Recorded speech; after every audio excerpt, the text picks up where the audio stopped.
There are some things in the beef cattle industry that just almost seem to defy logic.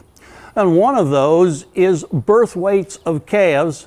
when they come at different times of the year.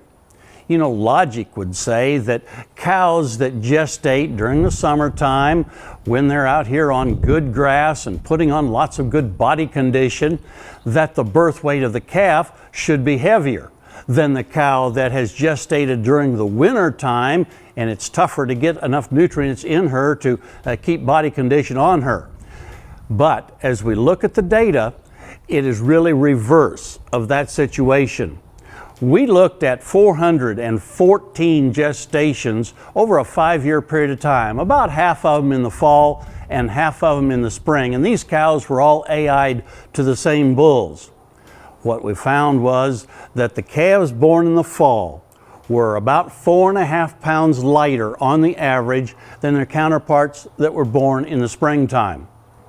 And what's more, some research that looked at differences in both gestation length and birth weights of calves that were born in early fall, in say late August, early September, and compared those to calves that were born in the later part of fall going into winter in November and December.